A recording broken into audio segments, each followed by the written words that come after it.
Assalamualaikum warahmatullahi wabarakatuh. Apa kabar anak-anak hari ini? Mudah-mudahan kita dalam keadaan sehat walafiat ya.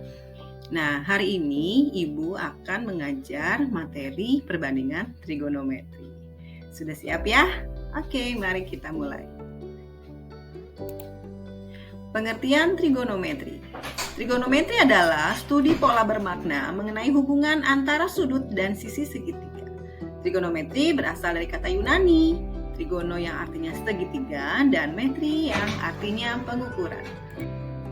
Nah, perlu kita ingat kembali bagian-bagian apa saja yang perlu kita ketahui sebelum kita mempelajari materi perbandingan trigonometri. Yang pertama, kita harus ingat materi mengenai teorema Pitagoras. Pada teorema Pitagoras berlaku persamaan A kuadrat ditambah B kuadrat sama dengan C kuadrat. Harus ingat dong. Nah, hal kedua yang perlu kita ingat kembali adalah mengenai perbandingan atau yang biasa kita kenal dengan kata rasio. Apa sih itu rasio atau nilai perbandingan? Yuk kita ingat-ingat lagi ya, di mana rasio itu adalah nilai atau bilangan yang menjelaskan keterkaitan antara dua hal. Perhatikan gambar di bawah ini.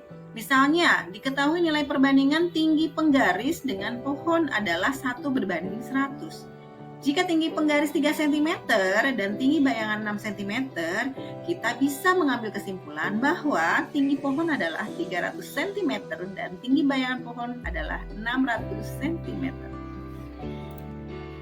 Nah, hal ketiga yang perlu kita ingat kembali adalah konsep kesebangunan segitiga. Dua segitiga dapat memenuhi syarat kesebangunan jika yang pertama, ketiga sudut pada segitiga sama besarnya. Dan yang kedua, ketiga sisi segitiga sebanding atau mempunyai nilai rasio yang sama. Perhatikan gambar di bawah ini. Segitiga ADE dan segitiga ABC adalah dua segitiga yang sebangun. Segitiga MNO dan segitiga QRS juga merupakan segitiga sebangun. Bisa kan membedakan mana yang sebangun dan mana yang tidak?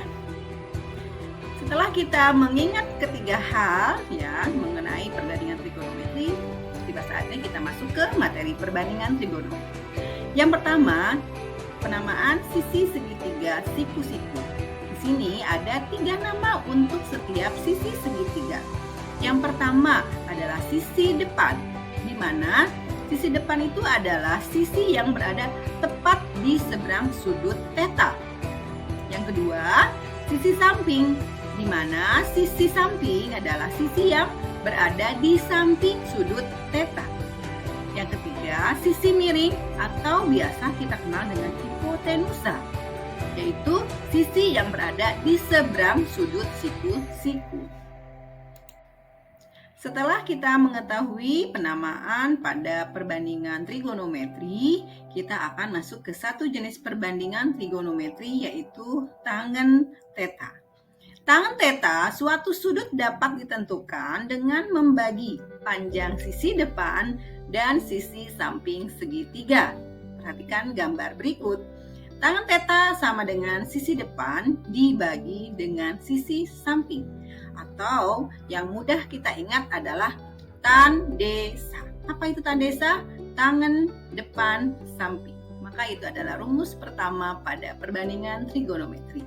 Jangan sampai lupa ya. Kegunaan perbandingan trigonometri tangen theta.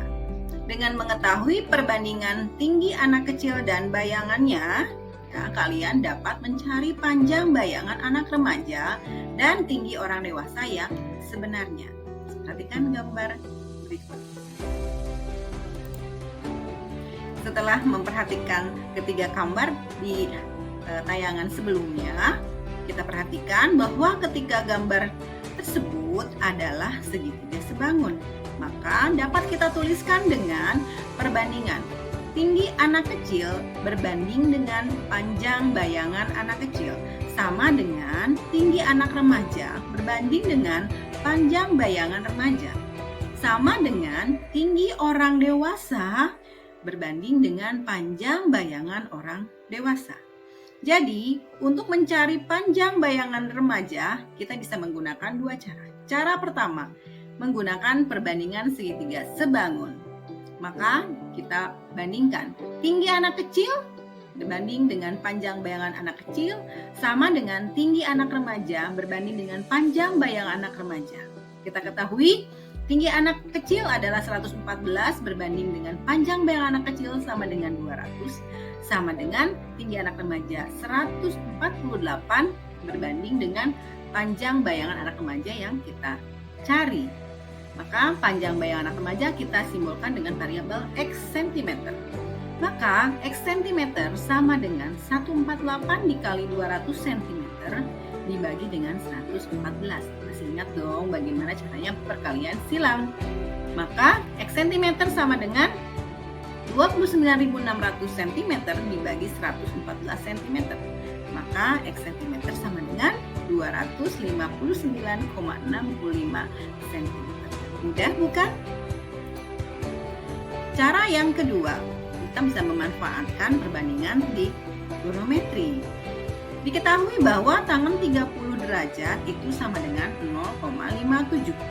Kita ketahui rumus dari tangan theta adalah sisi depan dibagi sisi samping. Bisa diperhatikan gambarnya? Maka tangan theta sama dengan 148 cm dibagi cm. Jadi tangan 30 sama dengan 148 cm dibagi X. Maka dari gambar ini kita bisa menentukan nilai X-nya. Oke, sudah ketemu nilai X-nya? Sama kan cara pertama dengan cara yang kedua? Ibu rasa kalian akan cukup memahami materi ini. Ya, baik, sekian untuk video pembelajaran pada pertemuan kali ini. Sampai bertemu di video pembelajaran berikutnya. Jangan lupa banyak latihan ya, supaya lebih bisa memahami materi perbandingan trigonometri. Oke, sampai ketemu lagi. Terima kasih. Wassalamualaikum warahmatullahi wabarakatuh. Permios.